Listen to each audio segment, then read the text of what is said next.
Antony.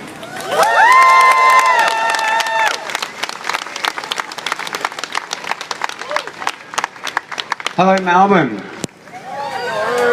It's so wonderful to see such a beautiful crowd out here today on what is not the best of weather.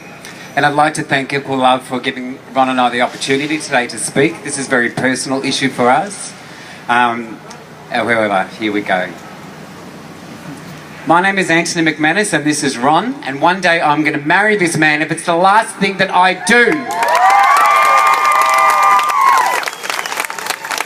We've been together for 26 years now, and right now, in the country we were born in, that we've lived in and we work in and we pay taxes in, our government doesn't think that we deserve to be married, and that's wrong.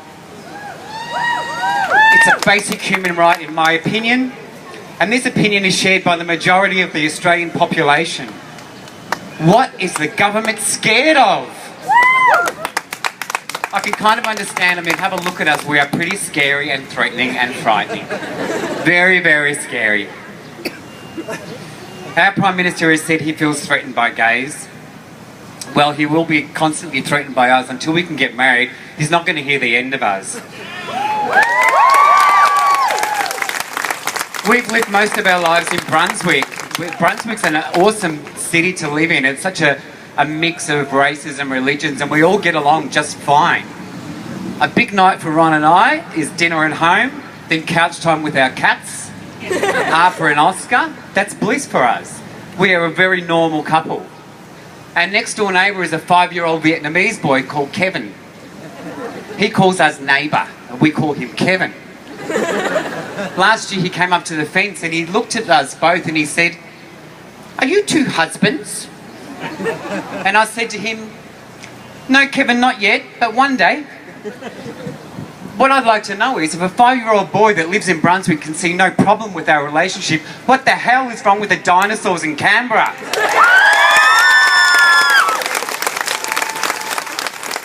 I grew up in Werribee and it wasn't that easy for me growing up in Werribee. I was a very effeminate little boy and I was prone to burst out into show tunes and dance for no particular reason. Sometimes I still do that. The only thing I wanted to be when I grew up was Shirley Temple. No, I didn't want to be like Shirley Temple, I actually wanted to be Shirley Temple. And it was really disappointing when I realised that was never going to happen. I was 14. We understand that marriage is not for everyone, and that's fine. You don't have to get married, but it's about the choice, and it's about prejudice, and it's about us not having the same rights as our straight peers, and that is not right. Our relationship is so important to us and it's valid, and we want it recognised in this way. We don't want anything special or extra, we just want the same rights.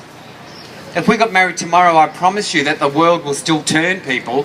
Nothing's going to change for you people. I think the world will just be a better place.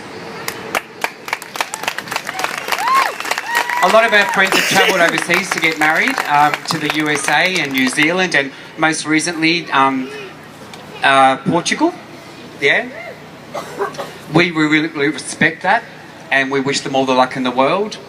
They had ties to these countries and we don't have ties to anywhere else except here. So why would we travel anywhere else? A lot of people have asked us about the ACT, whether we would be prepared to go to the ACT to get married. Have you been to Canberra?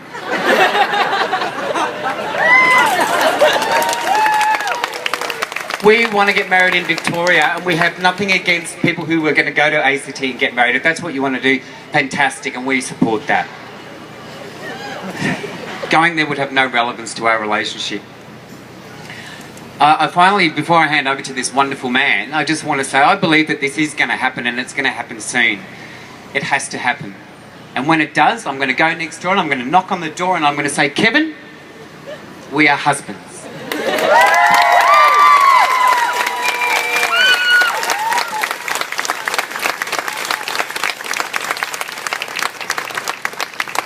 My name is Ron van Heldingen and I was born and raised in Ballarat, Victoria, to Dutch parents who came to this country when the government actually encouraged the arrival of boat people.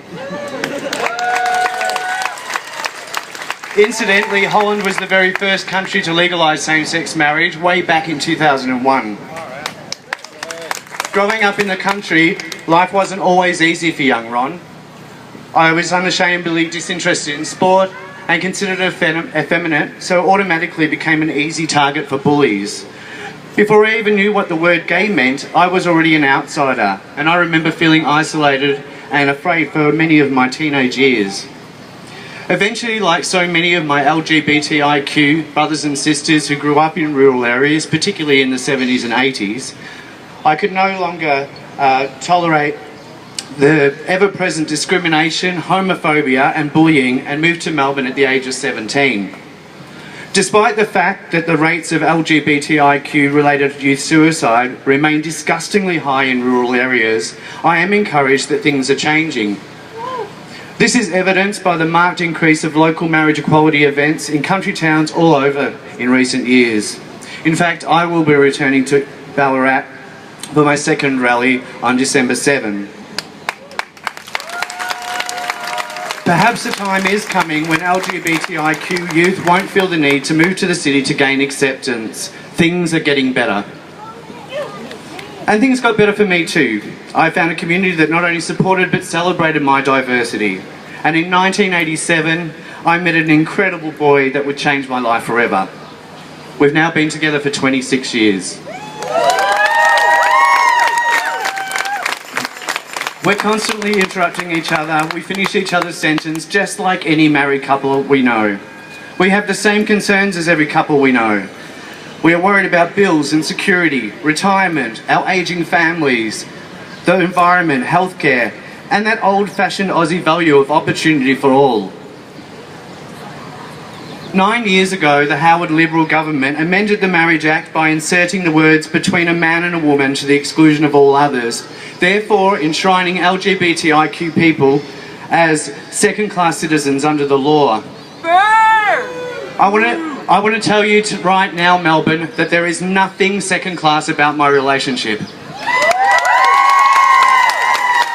In my heart and in the minds of our friends and family, Antony is my husband.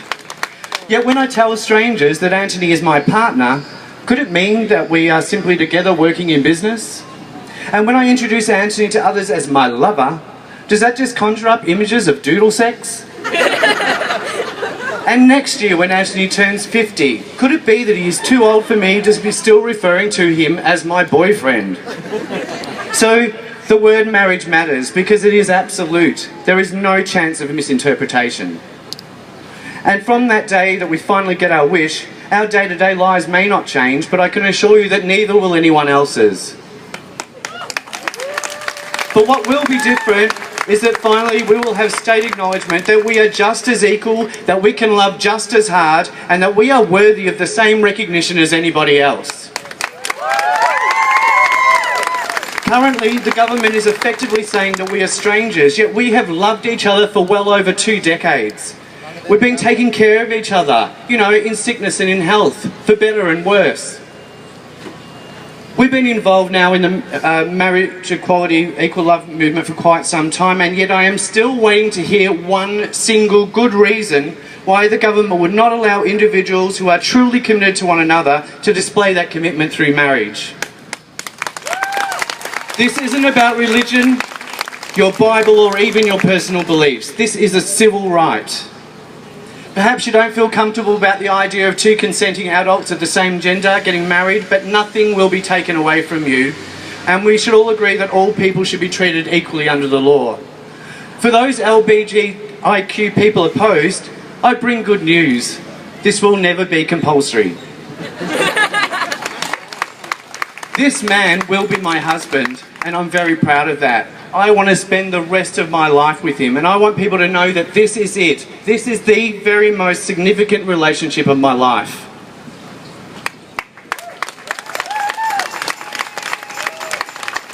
Today we've told you a little of the Ron and Ant story, but it's a pretty simple message of love. And it's a story that's shared by thousands of other couples all over Australia. But this movement is only partly about marriage. It's ultimately about achieving equality. It's not just about couples like us, it's about discrimination. It's really about sending a message to the young Ron and the young Antony that you are valuable and that there is absolutely nothing wrong with you. When the world tells you that you are broken and need to be fixed, remember that it's actually the world that's broken and needs you to fix it. Marriage equality now.